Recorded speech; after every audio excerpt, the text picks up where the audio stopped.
guys, ang lulutuin natin ngayon for lunch, ito, mag-tinula tayo ng isda at saka malunggay guys. Ito yung malunggay at nakagayat na tayo ng malunggay guys. At saka ito yung gawin nating tinulang isda. Ayan. Tapos kamatis at saka luya at saka sibuyas at saka daming at saka lemongrass or tanglad, okay? Tanglad, tomato, onions, ginger, and this is malunggay. So, hindi ko alam kung anong English. So, ito yung isda natin gawin nating tinola, guys. Tadaan! So, isda pa siya. Let's cook na. So, ito yung mga ingredients natin lahat. So, tara. So, nagpakulo tayo ng tubig.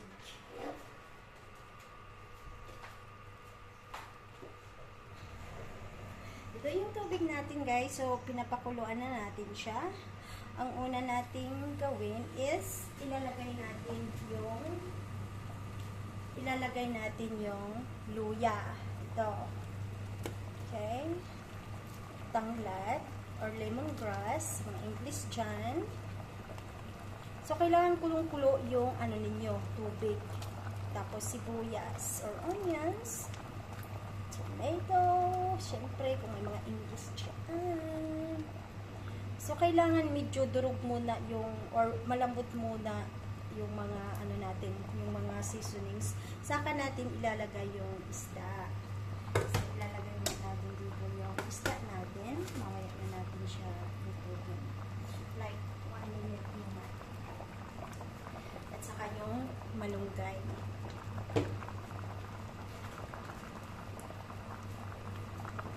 Saka may ako dito guys, may okra ako. So, para sa akin okay lang yun, sabaw lang naman. So, ilalagay ko na lang tong okra. Medyo hindi na siya okay. Kasi nga nakalagay sa fridge. So, okay lang yun. Okay naman. Bahala na kayo kung anong ilagay nyo sa tinulang isda nyo. So, guys, nakita nyo naman kulong-kulo. So, sobrang kulong siya. Kung lalabas na yung amoy niya, so kailangan ninyo nang ilagay yung isda. Tapos wag yung takpan para yung lansa ng isda, hindi siya nag-i-stuck dun sa loob. Ayan o, yung lemongrass natin.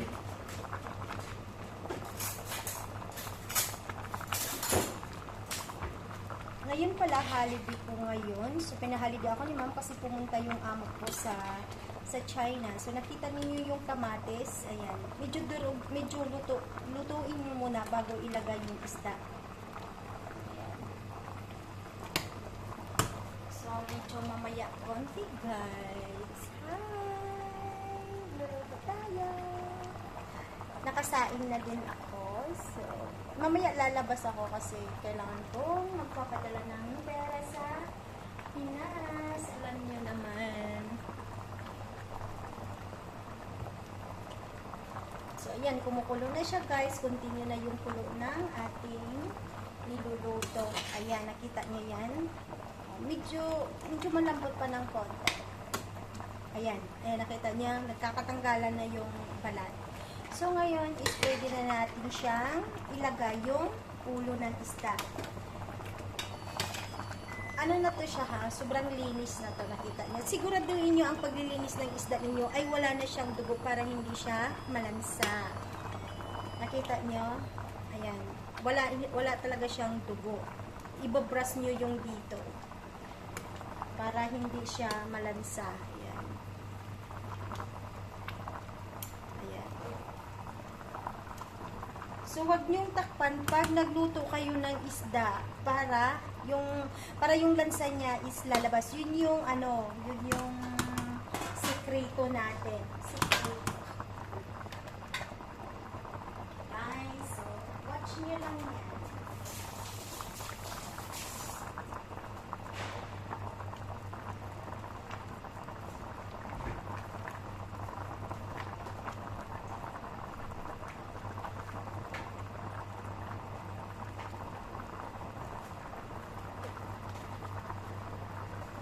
Kulo na siya at saka may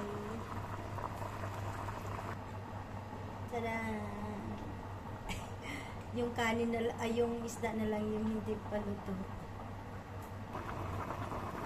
haluin nyo lang siya ng pakuluin talaga, okay? Tapos pwede na yung, siguro mga, wag nyo talagang takpan ha, kasi malansa yung isda. So, wag nyo takpan.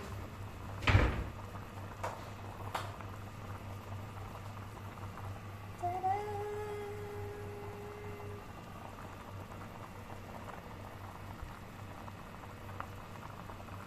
Haluin nyo lang ng konti.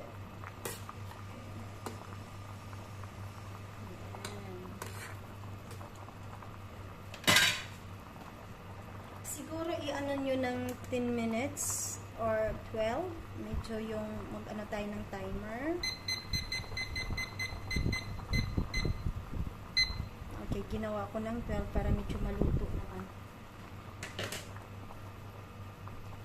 At saka ngayon pwede na natin ilagay yung, pagpasensyahan nyo na yung okra pero okay pa to ha.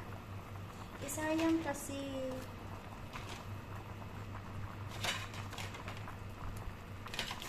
ano siya, medyo maitim pero okay pa yan guys. Huwag kayong mag-alala, hindi po bulok yung okra natin.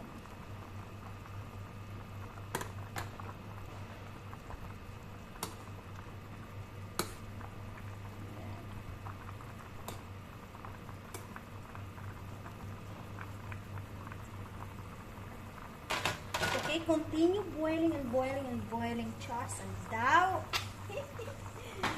Guys, kailangan natin kumain ng masustansyang pagkain. Huwag laging karne ng karne ng karne.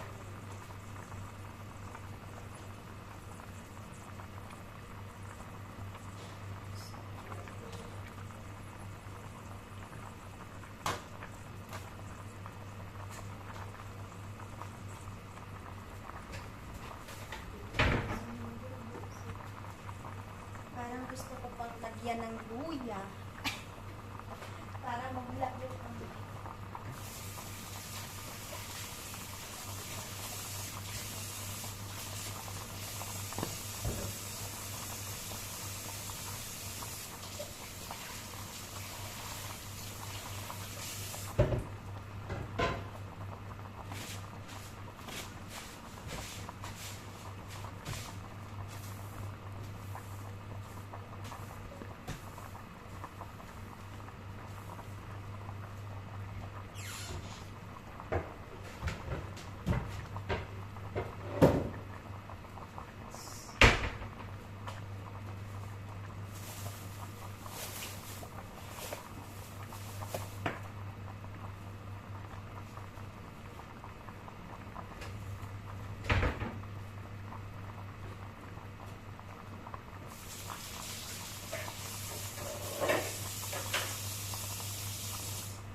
mamaya guys, pwede din yung lagyan ng lemon. Pigaan nyo lang siya ng konting-konti.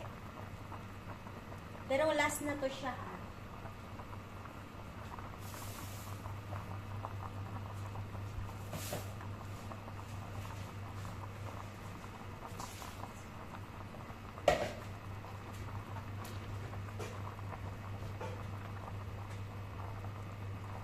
Malapit na yan guys.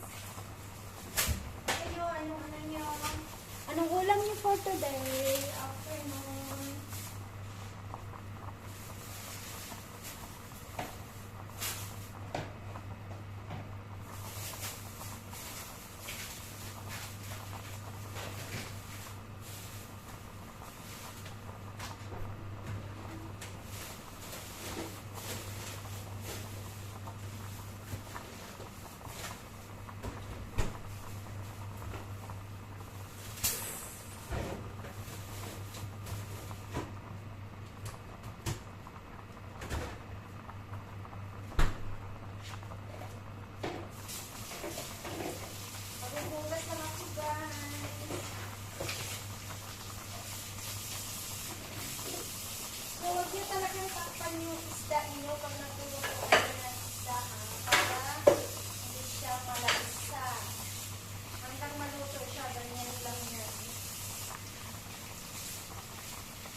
So guys, malapit na yung ano natin.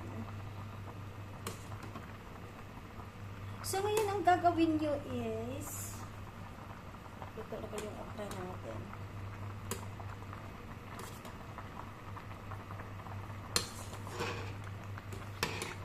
Ayan.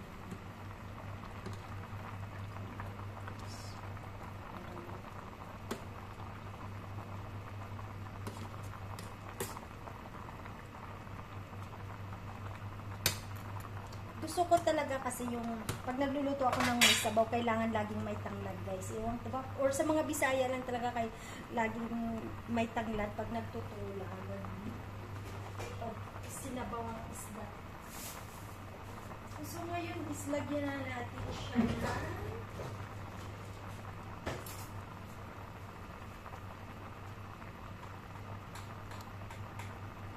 na natin siya ng asin.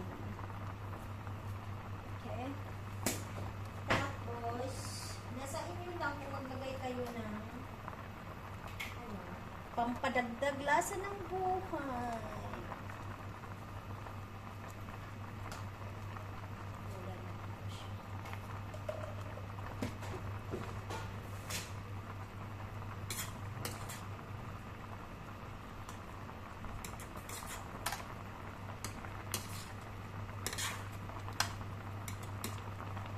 Yung lahat na naano natin, yung isda $50. So, yan. Tapos yung malunggay, bigay lang to ni Ayi. Tapos yung okra, binili ko ng $20 or 30. So, kamatis. Huwag na natin aanuhin yung mga nagastos natin dito. Basta ang importante makakain tayo at masarap yung ulamin natin. Yun yung importante. Sarap.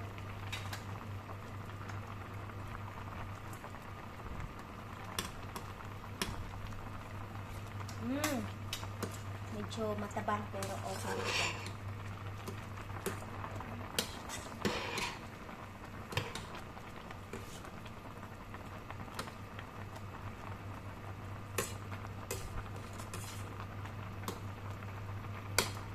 Huwag niyo lang masyadong halo.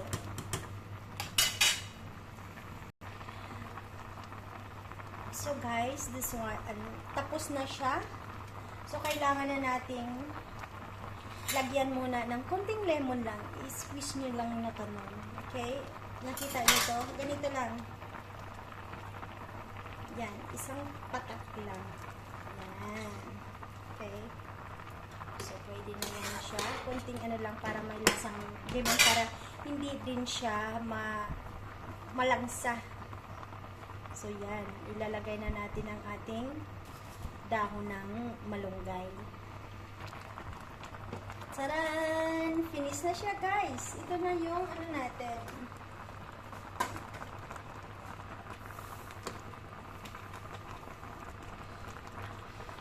Tikman natin.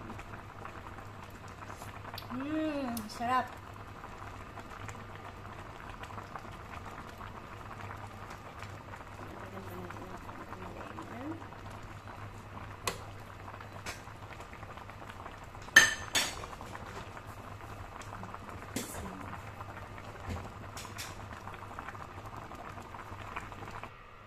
So guys, ito na yung finished product natin. Yan.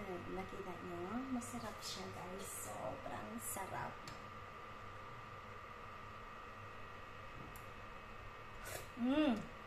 Sarap.